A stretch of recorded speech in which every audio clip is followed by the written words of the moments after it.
You almost didn't stop today. Somewhere between getting up and getting busy, you almost let this morning slide by like every other one. But something told you to pause, to click on this, to sit still for a few minutes before the day gets loud. That was not random. That was God pulling gently at your heart. And I'm so glad you listened. So before we ask Him for a single thing today, before we bring Him our list of needs and worries and plans, let's just stop right here and say, thank you. Not a rushed thank you. Not a thank you we mumble on our way out the door. A slow one, an honest one, one that comes from somewhere real. Heavenly Father, thank you for this morning. Thank you for opening my eyes again. Thank you that my heart kept beating all through the night without me having to remind it to. I didn't earn today. Nobody hands themselves another sunrise. It was given to me freely by a God who didn't owe me anything and gave it anyway. The Bible says in Psalm 118, verse 24, "This is the day the Lord has made, and we are told to be glad in it."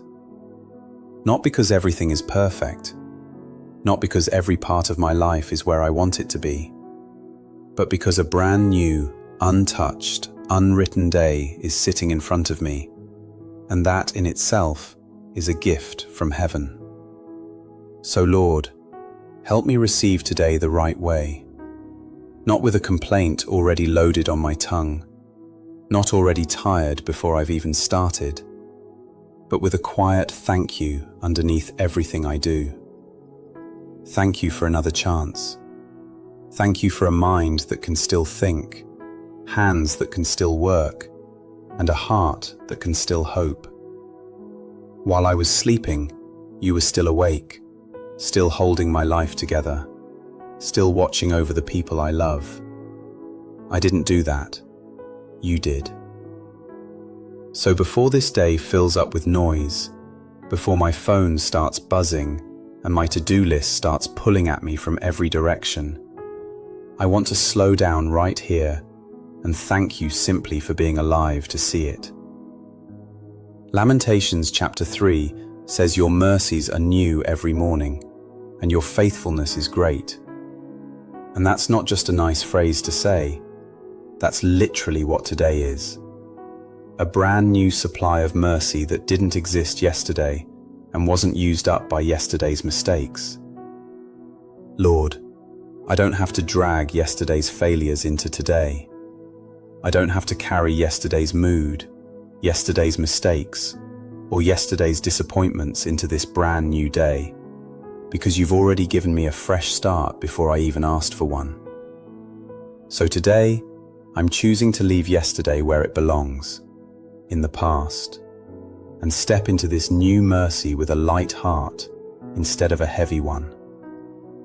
Now, Father, I want to lift my eyes and look at what you've made. There is a reason the sky does what it does every single morning.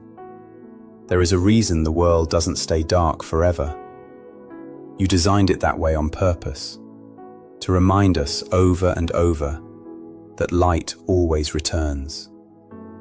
I think about a mountain range, how it just stands there, silent, steady, the same yesterday, today, and probably long after I'm gone.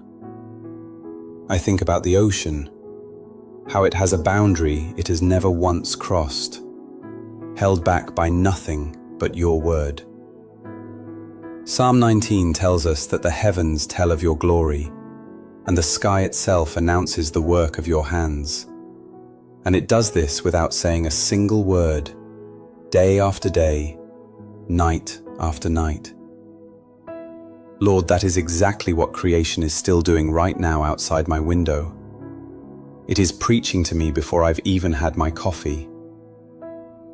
It is reminding me that the same God who keeps the stars in place, who tells the tide when to turn, who paints a new sky every single evening, without ever repeating himself twice.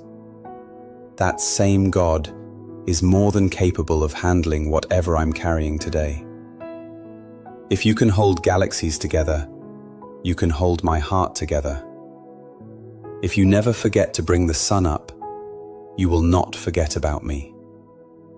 So today, Father, let the ordinary things wake something in me. Let a tree remind me that you make things grow even when nobody's watching. Let the wind remind me that you move in ways I cannot always see, but can always feel. Don't let me walk past your handiwork today without noticing it. Let creation do what it was made to do. Point me back to you. Lord, I also want to thank you for light. And I don't just mean the sun. I mean the deeper kind. The kind that shows me which way to go when I can't figure life out on my own. There are days when everything feels foggy, when I don't know which decision is right, when my own thoughts get loud and confusing and I can't tell which voice to trust. But you never leave me to figure that out completely alone. Proverbs 6 verse 23 says that instruction is a light and your correction is the way of life. That tells me your guidance isn't there to punish me, it's there to protect me, like a light held out in front of someone walking through an unfamiliar room. I think about the wise men who followed a single star across a great distance, not knowing exactly what they'd find, only trusting that the light they'd been given was enough to take the next step. They didn't need to see the whole journey mapped out. They only needed enough light for the part right in front of them. Father, that's exactly what I'm asking for today. Not the whole plan, not every answer laid out in advance. Just enough light for today's next step. Show me what to say and what to leave unsaid. Show me when to move and when to simply wait. If there's a part of my life that's grown dim, worry has crept in, or doubt has clouded my judgment, I'm asking you to shine there again. Let me trust the light you've already given me, instead of demanding to see around every corner before I'll take a single step forward. Father, I also want to thank you for peace, the kind that doesn't depend on my circumstances lining up perfectly before I can feel calm. Philippians chapter 4 tells us not to be anxious about anything, but in every situation, through prayer, to bring our requests to you, and that your peace, which doesn't even make logical sense sometimes, will guard our hearts and minds. I think about the disciples out on that boat in the middle of a violent storm, panicking, convinced they were about to drown, while Jesus was asleep in the back of the boat, completely at rest. When they woke him up, he didn't need to fight the storm for very long. He simply spoke, and the wind and the waves obeyed him immediately. Lord, that story reminds me that you are never rattled by what rattles me. The storm that feels enormous to me is nothing to you. So today, wherever anxiety tries to grab hold of my mind, wherever worry tries to convince me that everything is falling apart, I'm asking you to speak peace over it, the same way you spoke peace over that sea. I don't need every uncertainty resolved before I can feel calm. I just need to remember who's in the boat with me. Help me hold my plans loosely today and trust you tightly. Help me stop trying to control outcomes that were never mine to control in the first place. When my chest feels tight and my thoughts start spinning, remind me to breathe, remind me to pray, and remind me that panic has never once solved a single problem. But peace, real peace, the kind that comes from you, has carried people through things far harder than what I'm facing today. And Father, I want to thank you for watching over me in ways I will probably never even find out about. How many accidents did I avoid without ever knowing they were possible? How many conversations that could have gone badly never even happened because you closed a door before I got there? I think about Elisha's servant in 2 Kings chapter 6, how he woke up terrified because enemy soldiers surrounded the city, and Elisha simply prayed that his servant's eyes would be opened, and suddenly the young man saw it. Mountains full of horses and chariots of fire, protection that had been there the entire time, even though he couldn't see it. Lord, I believe you have done that for me more times than I will ever know this side of heaven. Thank you for standing guard while I slept. Thank you for shielding my home, my family, the people I love, even when none of us were paying attention. There are blessings I notice and thank you for right away, and then there are the quiet ones, the disasters that simply never reached me because your hand was already there first. I want to thank you for both kinds today, the ones I can see and the ones I never will. You are not a distant God watching from far away. You are close, you are alert, and you never once take your eyes off the people you love. Father, I also want to bring before you the people in my life, because so much of what has carried me through hard days has come through the people you placed beside me.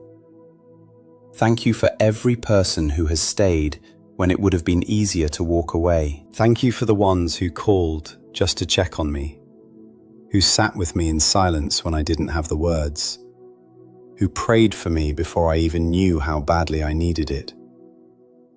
I think about the friendship between David and Jonathan in the Old Testament, how Jonathan loved David like his own soul and stood by him even when it cost him something.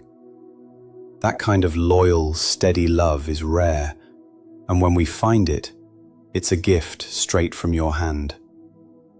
Thank you for parents, for children, for the friend who feels like family, for anyone who has ever made me feel less alone in this world.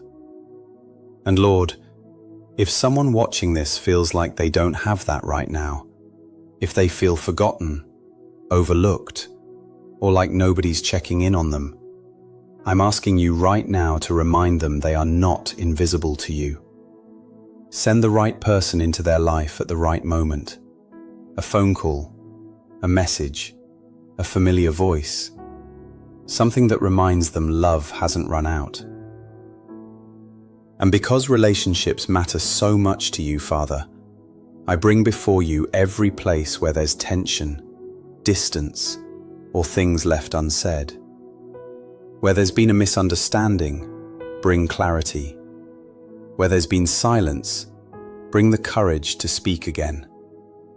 Where there's been hurt, begin a healing only you can do. Start with me, Lord. Soften whatever part of me has grown guarded. Show me where I've been too quick to assume the worst about someone instead of extending grace. Teach me how to want peace more than I want to be right. Let my home be a place where tension doesn't get to live rent-free. Let my words be kinder than they've been. Where reconciliation is possible, make a way for it. And where it isn't possible right now, give me the wisdom to release what I cannot control and trust you with the rest. And Father, where I am the one holding on to an offense, help me let it go. Holding on to bitterness has never once hurt the person who wronged me the way it has quietly hurt me. Colossians chapter 3 tells us to bear with one another and forgive whatever grievances we may have, forgiving as freely as we've been forgiven. That's not always easy to hear, especially when the wound is still fresh. But I know unforgiveness is a weight I was never meant to carry long term. Lord, give me the strength to release what I've been holding on to. I'm not asking you to pretend the hurt didn't happen or that it didn't matter. I'm asking you to help me set it down so it stops shaping how I treat everyone else around me. Let forgiveness be something I choose today, even if I have to choose it again tomorrow and the day after that, until it finally feels lighter. Father, I want to thank you today, not just for the easy seasons, but for the hard ones too. Because I've learned things in the hard seasons I never would have learned any other way. I think about Hannah in the Old Testament. Years of waiting, years of disappointment, praying for something that felt like it would never come. And how that long, painful season shaped a faith in her that comfort alone never could have produced. Romans chapter 5 tells us that trouble produces endurance, endurance produces character, and character produces hope, and that hope does not put us to shame. Lord, I wouldn't have chosen most of the hard seasons I've walked through. If it were up to me, I would have skipped straight to the good part. But looking back, I can see your hand was there the entire time, even when I couldn't feel it. You used what felt heavy to make me stronger. You used what felt slow to teach me patience I didn't have before. You used what felt confusing to teach me how to actually depend on you instead of just saying I did. So today, I choose to thank you for the valleys as much as the mountaintops. Not because the pain itself was good, but because you were good in the middle of it, and you still are. Father, I also want to thank you for who you say I am, because on hard days I forget, and I start believing whatever the loudest voice in my head is saying about me. Psalm 139 says, I am fearfully and wonderfully made, that you knew me before I was even formed, that nothing about me was an accident. Lord, help that truth sink in deeper than my insecurities ever could. I think about the woman at the well in John chapter 4, a woman who had been overlooked, judged, and written off by an entire town. Yet Jesus sat down with her like she mattered, like her story wasn't finished, like she was worth his time in the middle of an ordinary afternoon. That's who you are. You don't look at people the way the world does. You don't measure my worth by my mistakes, my mood, or my most recent failure. So today, Father, remind me that my value was never up for debate. I don't have to perform for love I already have. I don't have to prove myself to earn a seat at your table. Quiet the voice that tells me I'm not enough, and replace it with the truth that I am yours, fully known and still fully loved. Let that truth shape how I see myself today, and let it shape how I see other people too.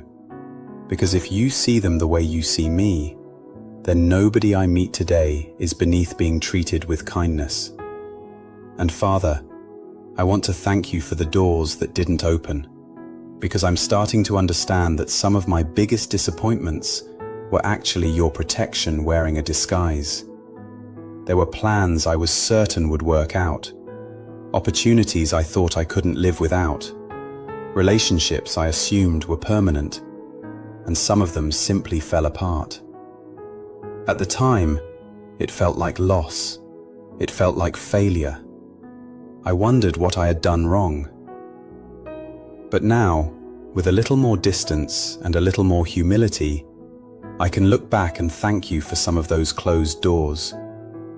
I think about the story of Naomi, how she left her homeland during a famine, lost almost everything she had, and returned home with nothing but grief and a daughter-in-law named Ruth. Yet that painful, humbling season was the very road that led to restoration she could not have imagined while she was living through the pain of it. Lord, help me trust that the same is true for me. Help me believe that a closed door is not always abandonment. Sometimes it's protection. Sometimes it's redirection. Sometimes you are simply refusing to let me settle for something smaller than what you actually have planned. Father, I thank you for the seasons of life and the way they keep changing, because that alone gives me hope. Ecclesiastes reminds us there is a time for everything under heaven, a time to plant and a time to harvest, a time to grieve and a time to laugh again. I think of a farmer standing over a field in early spring, planting seeds into ground that looks completely empty, trusting that something is happening beneath the surface long before he can see any proof of it. Lord, that's often exactly how my life feels. I plant, I wait, I don't see anything happening, and I start to wonder if anything is happening at all.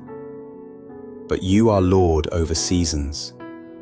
Winter does not last forever. The ground that looks empty right now is not necessarily empty. It may just be growing something I can't see yet. So whatever season I'm in today, whether it's a season of waiting, a season of joy, or a season of quiet in between, help me trust that you are working even when it's invisible to me. Help me not to fear change, because change, in your hands, usually means something better is on its way. Father, I want to thank you for teaching me how to find joy in you, even in seasons when everything around me looks uncertain. Habakkuk chapter 3 says that even if the fig tree doesn't blossom and there's no fruit on the vines, even if the fields produce no food, he will still rejoice in the Lord. He will still be joyful in the God of his salvation. Lord, that's a hard thing to pray, honestly, because most days I want the harvest before I'll trust you for it.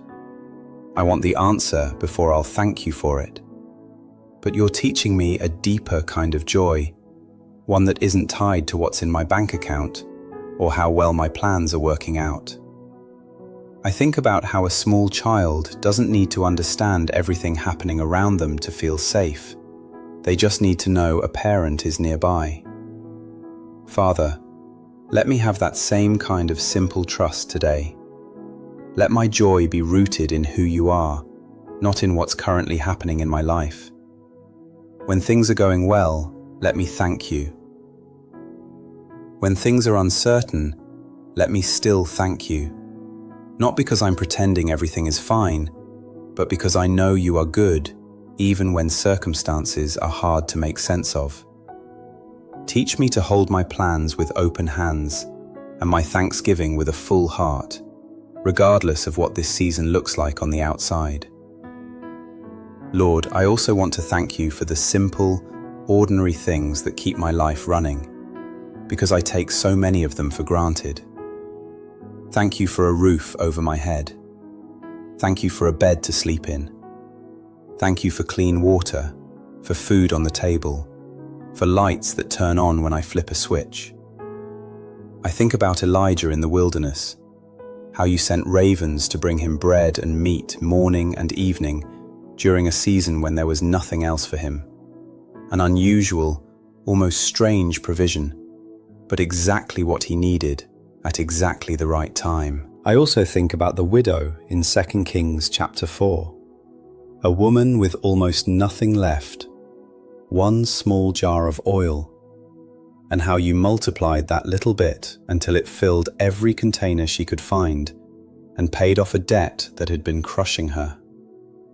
Father, that story reminds me that you don't need me to have much for you to do something with it. Sometimes all it takes is a small, willing amount handed over to you, and you turn it into exactly enough. So today, whatever feels small in my hands, my time, my energy, my resources, I'm placing it in yours, trusting that you know how to stretch what I have into what I need. Father, forgive me for the mornings I've rushed past blessings like that without even noticing them. There are people in this world praying today for the very things I walked past this morning without a second thought. A glass of clean water, a safe place to sleep, a door that locks. Let gratitude wake me back up to how much I actually have.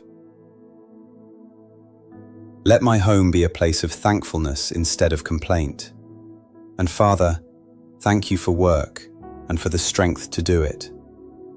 Thank you for hands that can still labor and a mind that can still think and plan. I think about Nehemiah, how he rebuilt a broken wall around a broken city, not because it was easy, but because he showed up every single day and worked with what he had, trusting you with the outcome. Work isn't always exciting. Some days it's exhausting. Some days it feels pointless. Some days the paycheck doesn't stretch as far as I need it to. But even in those seasons, I thank you that I have the strength and the opportunity to work at all. Where finances feel tight, provide. Where I feel stuck, open a door. Where I've been faithful in small, unnoticed tasks, I trust that you see it even when nobody else does. Let my work honor you, not just pay my bills. Father, as I step into the rest of today, I'm asking you for strength and a clear mind. Isaiah 40 says that those who wait on the Lord will renew their strength, that they'll rise up like they've grown wings. And I need that kind of strength today. Not the kind I manufacture myself, but the kind that only comes from you. Where I feel tired before the day has even started, renew me. Where my thoughts feel crowded and scattered, settle them. And James chapter 1 says that if anyone lacks wisdom, they should simply ask you, because you give generously to all without finding fault, and it will be given. So today I'm asking plainly, give me wisdom. Not tomorrow's wisdom, not next year's wisdom, today's wisdom. Enough for the conversations I'll have, the choices I'll make, and the moments I won't see coming until they're right in front of me. I don't want to lean only on my own understanding, because my own understanding has been wrong before.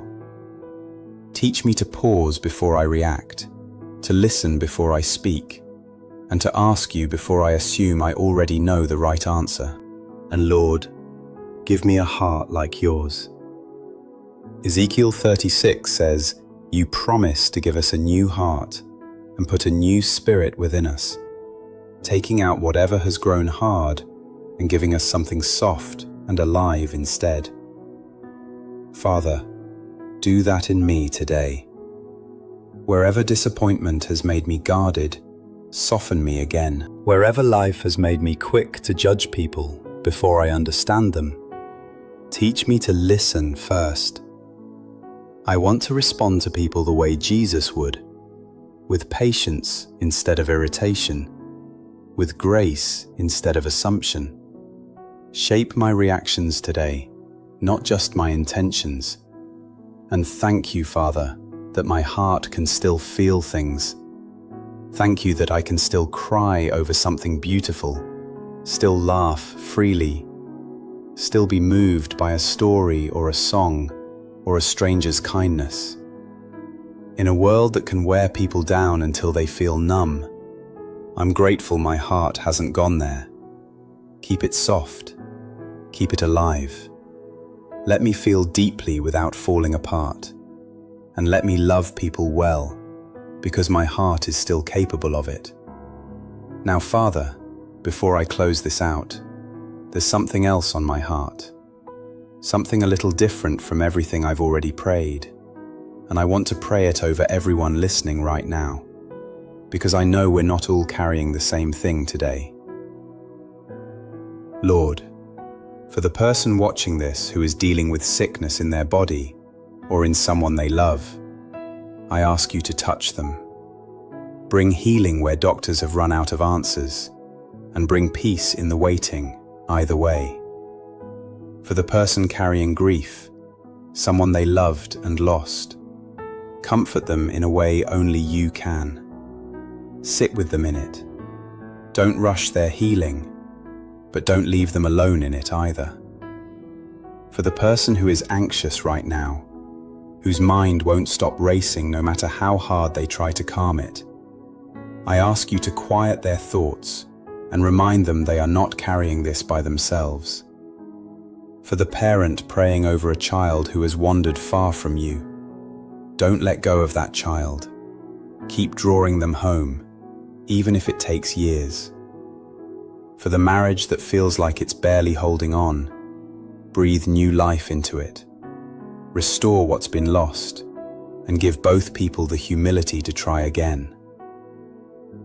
For anyone waiting on a breakthrough, a job, a diagnosis, an answer to a prayer they've prayed for years, remind them that a delay is not the same thing as a no. For the person fighting to overcome an addiction, one day at a time, I ask you to give them strength for today, not the whole road ahead, just today. For the student who feels overwhelmed and unsure if they're on the right path, give them clarity and calm their mind. For the single parent doing the work of two people and feeling stretched too thin, give them supernatural strength and remind them they are not failing, they are showing up, and that matters.